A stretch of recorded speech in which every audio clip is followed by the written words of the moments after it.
Nous allons continuer dans cette vidéo avec la structure alternative if, mais cette fois-ci, cette structure présente deux choix. Si la condition logique elle est correcte, donc je vais faire l'exécution du bloc d'instruction numéro 1. Si l'expression logique elle est false, dans ce cas, je passe au deuxième bloc qui est le bloc else, dans lequel je vais mettre le bloc d'instruction, je vais exécuter le bloc d'instruction numéro 2. Donc si l'expression logique vaut true, le bloc d'instruction numéro 1 il est exécuté, sinon c'est le bloc d'instruction numéro 2 qui sera exécuté.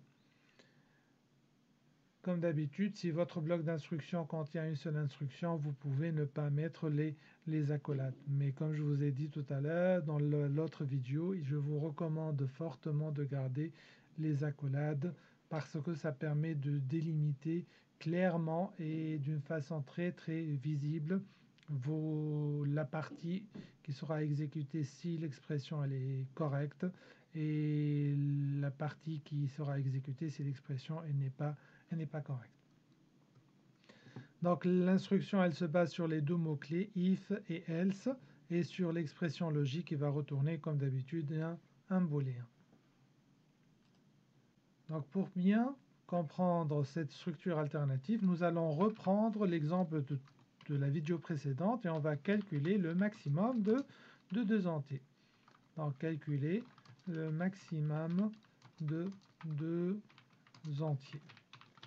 Donc la procédure elle est simple, on va comme d'habitude déclarer nos deux entiers, a égale à 5 et b égale à 6, et on va déclarer aussi une variable qu'on va appeler max. Cette fois-ci, la variable max, on ne va pas l'initialiser. Donc on va laisser l'initialisation de la variable max à l'intérieur de la structure alternative. Donc la condition elle est très simple. Quand est-ce que le maximum il est égal à A? Lorsque A il est supérieur à B. Donc on écrit cette condition. Donc si A il est supérieur à B, dans ce cas je dis que le maximum il est égal à A. Sinon, else, l'opposé de cette condition A supérieur à B serait A inférieur ou égal à B. Et dans ce cas, le maximum va être égal à B. Donc la chose importante à retenir, c'est que le else, ça représente, dans ce cas de figure, l'opposé de cette instruction. Cette instruction, c'est A supérieur à B. Son opposé, c'est que B soit supérieur ou égal à A. Et dans ce cas, le maximum va être égal à B.